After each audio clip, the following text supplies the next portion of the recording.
If you wonder why I have this screen backwards, during the afternoon class on Monday, the camera failed, and I wouldn't have known about it, but somebody told me the screen had gone blank, so I got it turned toward me where I can watch it now.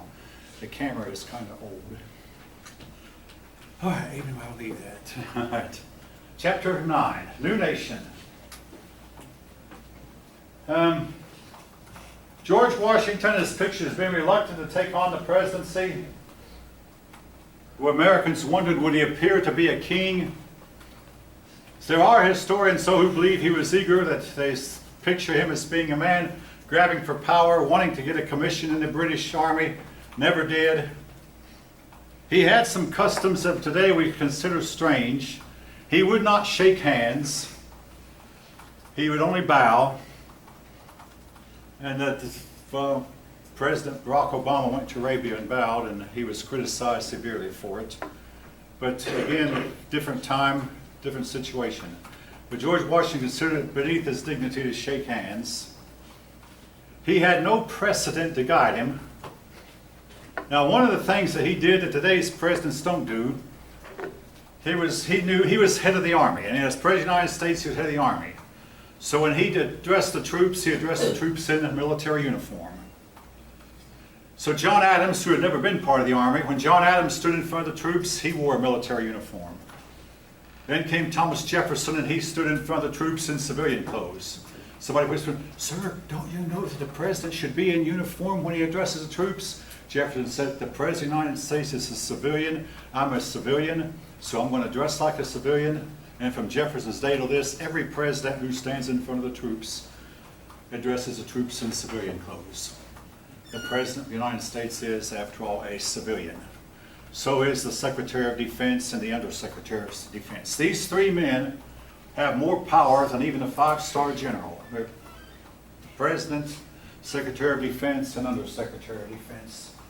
Anyway, he had some customs that we today might consider unusual. He went to the capital of New York from his home in Mount Vernon, went to New York, which is then the capital.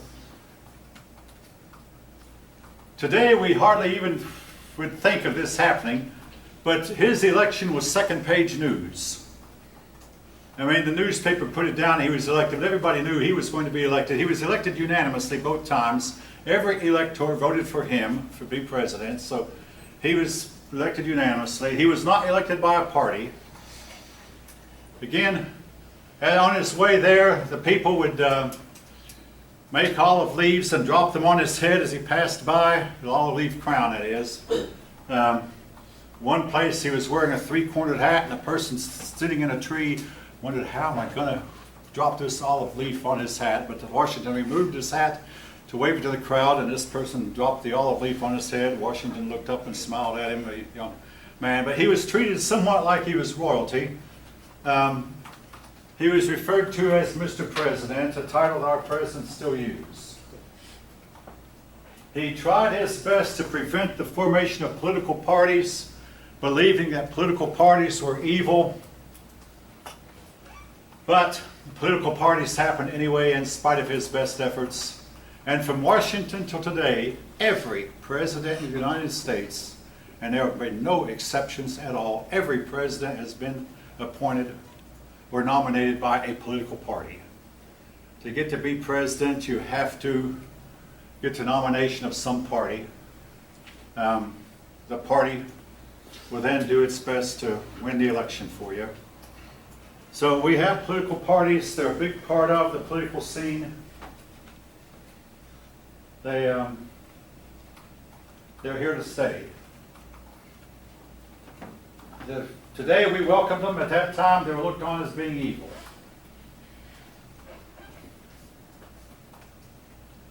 The Bill of Rights was quickly passed, which we'll talk about in a few minutes. It was not originally in the Constitution. Washington's cabinet, don't worry about the names except for two of them I want you to remember. Alexander Hamilton and Thomas Jefferson. Alexander Hamilton became Secretary of Treasury. Some people say he was the best one. Thomas Jefferson, Secretary of State. These other men were highly important. All right, yeah. After World War II, we started calling the War Department the Department of Defense. So we don't have a Department of War anymore. But these were the 4 offices. Eventually the Postmaster General was added because the post office became fairly large. And then one office after another. Eventually we added the Department of Health, Education, and Welfare, and the Secretary of this and the Secretary of that. Till today's cabinet involves more than a dozen persons. But the original cabinet only involved 4 men. And these were the men Washington leaned on for advice. Now, George Washington, being a typical general, and Eisenhower, who was also a general later, was to do the same. George Washington was often asking for advice. By trade, Washington was a farmer. As a general, the history books will rate him as being the best general who ever was. In actual reality, the serious historians have to rate him as a mediocre general who did not know how to be general at first, but gradually learned it. He became better and better as time went on. He won 4 battles and lost 13 altogether, but he won his last one. Very, very important. He won his last battle. They appointed John Jay as Chief Justice of the United States Supreme Court. Washington established a precedent that we still have. He met regularly with his cabinet, called his cabinet in for a meeting. I wanted to say White House. No, George Washington never lived in a White House. Now, as soon as George Washington took office, they started planning the nation's capital.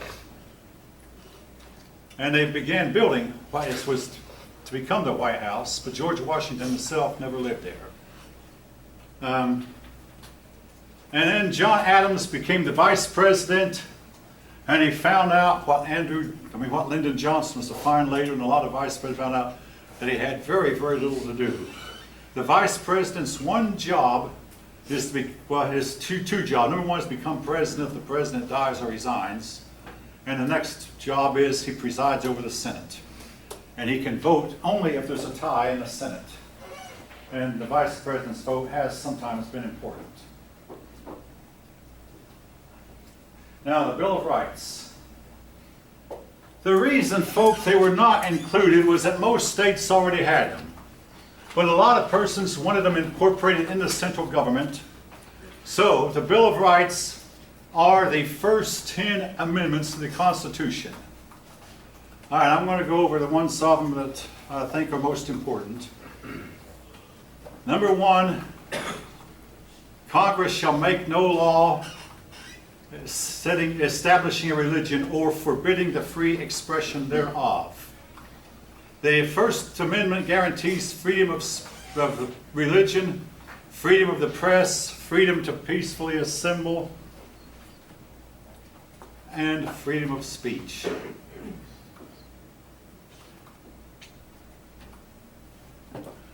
I want to say this about freedom of speech, folks. It is really a myth, and always has been. Your speech determines whether you get a job when you're looking for one or whether you hold a job after you get it. A lot of people get fired for saying the wrong thing. Your speech determines whether you have friends or don't have. If you're running for office, your speech will determine whether you get elected or don't get elected. And also, freedom of speech is coming under more and more fire these days until a person has to be extremely careful what he says.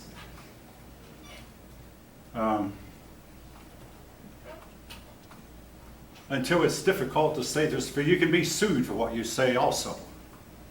This is simply an unpleasant fact.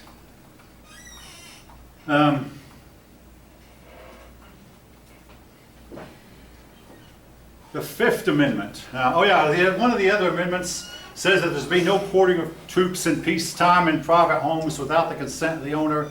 This came about as a result of what the British did to us during the colonial period. Quartered troops in private homes in peacetime without the consent of the owner. This is forbidden by the Constitution, and as far as I know, it's never been done in our country's history, at least not done under the Constitution. One of the amendments guarantees a trial by jury if a sum of more than $20 is involved. Keep in mind, $20 was considered a lot of money back when the wage was about $1.50 a day, $1 a day, $1.25 a day. $20 was like a whole month's wage for some people.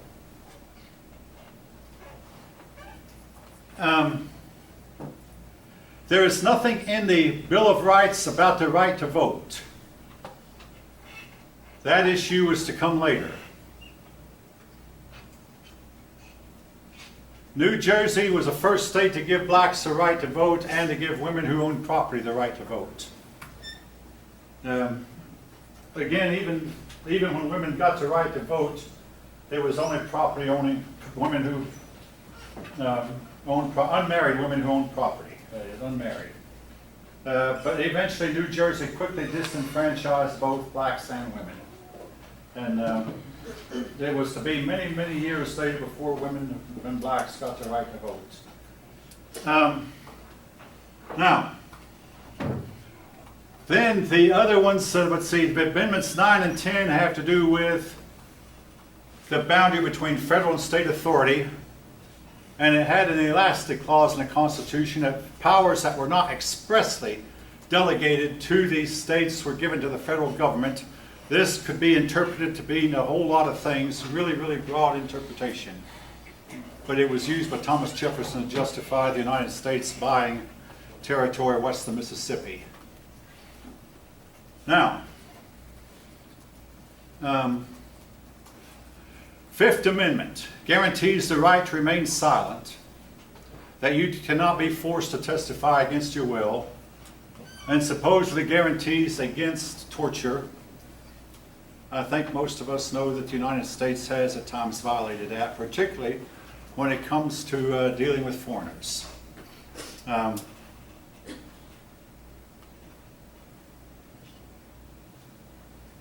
Oh yeah, there is an amendment that no person can be deprived of life and liberty without due process. Well, that's actually part of the original Constitution, not just the amendment.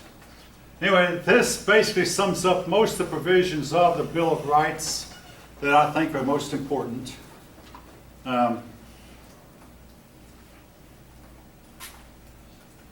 There is no, among the original 10 amendments, there is no right to vote. There is no right to a free public education. And some other rights that we take for granted today are not listed in the first 10 amendments. Now, I feel like, folk, I'm about to set my foot in my mouth, but I'm going to say this anyway. A lot of persons believe that nations fall when they start emphasizing rights above responsibilities. Two words beginning with R. Rights can mean to imply that you can live any way you choose to live and not have to take the consequences for them. In other words, the government has to feed you, the government has to clothe you, the government has to house you. Responsibilities may know I have to take care of providing this for myself.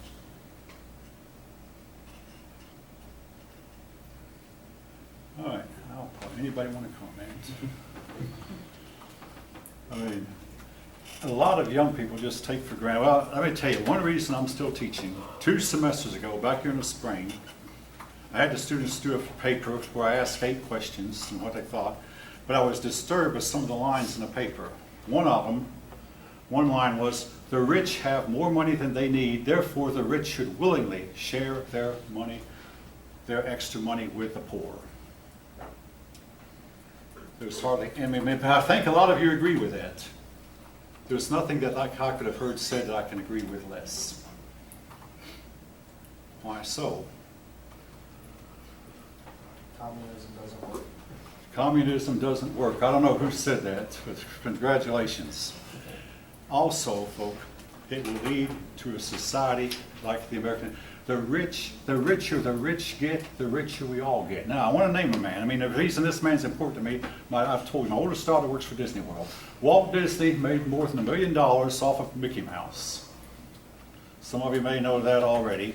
And what did he do with that money? He built a big park in California, then turned around and built a big park in Atlanta. Disney is the biggest hire in this country. What if he had given his extra money away? There'd be no Disney World. There'd be a whole lot of young people, including my daughter, who might be unemployed. What if he hadn't been anti-Semitic? Okay, listen, that's the story that Walt Disney was anti-Semitic is the person's close to him said it's false. I looked at it, I had a student say that. Now you can believe that if you want to. Go ahead, believe what you will believe, and you're welcome to, you're free to say it. But also, there's something else I want to keep reminding you of. Every human being who has ever lived has some kind of a serious flaw. And Walt Disney was no exception. He was an excessive smoker. He died young. He died of lung cancer. Do you call that a flaw? I kind of do, yes. He died of lung cancer. But there is a story going around that he was anti-Semitic. I don't know how true that is, but I did look it up. His friends say it's not so. But again, you can accuse anybody of anything you want to accuse them of. Anytime. Am I clear on that? And just because he's been accused doesn't mean it's actually so. And by the way, somebody being accused has made big news in the last couple of days. They accused a man of something that the victim says, if he did that to me, I don't remember it. So again, but your comments are welcome. Go ahead, say it again. I'm sure his friends also say that he didn't do it, so that's cool. Well, perhaps so. But even if he were, I mean, I'm going to stand by what I said about him.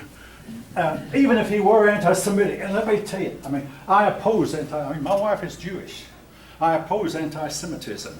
But you have to overlook, Martin Luther was strongly, definitely and he called for the eradication of Jewish leaders, and he has been blamed for the Holocaust with justification. And Martin Luther was a hero of mine as a child. I mean, a man he was in fact anti-Semitic. Does that make me think any less of him? Well, if you're going to find fault with a person, and folk, every one of us is a bunch of hypocrites, and that means me included. Every one of us is flawed. Every one of us. So can you think less of a man because he had some kind of flaw? If you do, you're going to think less of the whole human race. We're all flawed. Yes? Did Walt Disney freeze himself when he died? Did he what? Did he freeze himself? That's another one. I have to admit, I honestly don't know. Yeah. I do know Ted Williams did, the baseball player. I think they said that was just a myth, but I know that Ted Williams definitely. There are all kinds of stories. It's called apocryphal stories that come about all these men. Now, I'll tell you this about freezing. Any man who has frozen himself, hoping that he can be revived later, he's nothing but soup. Because, now, you can do that to small animals, but animals, as large as people, you cannot freeze them hard enough, fast enough to freeze every molecule in the body too fast. So they're soup. All right. In other words, they can never be revived, probably at any time at some future date. But Ted Williams did. Some people have. And Walt Disney, okay. Regrettably, I don't know. But I have researched the story that he was anti-Semitic. Again, folks, he has employed more than 1 million persons. After he's gone, he still employs more than 1 million persons down through the years. And so by so doing, it's made more and more money, created more and more wealth. So this is one reason I'm still teaching. Why should the rich not be required to give their money away to the poor? And another thing that I read in the papers is there should be no boundaries at all between any nation or any country. Are any of you aware that there are people in this world who will hide behind, they're called headhunters, they'll hide behind bushes. When a person walks past a bush, they'll chop off their heads. Do you want to let those kind of people in your country? Nobody's responding. I mean, everybody appears to be listening. We really do have those kind in the world. I personally would not want to let those kind of people in my country. You might say, you're being exclusive. Yes, I am. If you want to have a civilization, folk, you have to separate yourself from people who don't. If you don't like what I just said, you might can tell I don't like what I just said either. It's a hardcore fact of life. All right, anyway, I'll have more to say about some of those papers as time goes on. But rights, all right, again, Rights has come to mean that you can live any way you please and not have to take the consequences for the way you live. I think otherwise. You're free to make your own decisions, but you're not free to take the consequences. The consequences for the way you live will come to you, whether you like it or not. Women were expected to make men better men, change the morals of men, change the manners. So they were thus expected to be influential. Husbands were told they should not be tyrannical.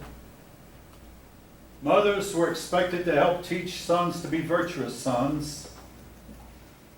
Should women be educated? This was very controversial at the time. Eventually, well, there's a famous story about a woman named Susanna Jane who decided she was going to school. She went to school and outspelled, outwrote all of her male classmates and convinced other parents that they should send their daughters to school also. Well, under the Articles of Confederation, we had economic turmoil. Then, under the Constitution, we had some stability. The country was prosperous. Improvements in agriculture, we learned about fertilizers to use and what not to. Innovations in finance, all improved America's way of life, better means of transportation. Credit. American people generally trusted each other, so a lot of transactions were made on credit. And for a farmer folk, this credit is very essential, owing to the fact that a farmer only gets his money maybe 2 or 3 times a year, at harvest time basically, or at sheep shearing time if he's a sheep farmer. Or, now the cattle farmer will milk and get a little bit of money from time to time from milking, but they get their money in big chunks. So all they can do is make a promise to a storekeeper that I'll pay you on a certain date. Credit. Without credit, a lot of them would have gone under. The price of grain went up, so farmers started producing more. In our first 10 year under the Constitution, Europe got involved in a big war. These are called the Napoleonic Wars. A man named Napoleon, some of you might have heard of him, tried to conquer the world. Great Britain and Germany and Russia opposed him. Believe it or not, the United States was actually friendly to him on his side, but nevertheless, he lost. Then the cotton gin. A man named Eli Whitney found a way to separate cotton seeds from the cotton itself, and could get a machine to do that. And it meant that the machine could produce 10 times the cotton that a slave could. Then, of course, the cotton bale machines got even better. The cotton gin did 2 things. It meant that the South was to depend more and more on cotton, number 1. But number 2, it also meant that the South was to depend more and more on slavery. Had it not been for the invention of cotton gin, slavery might have passed out of existence. Okay.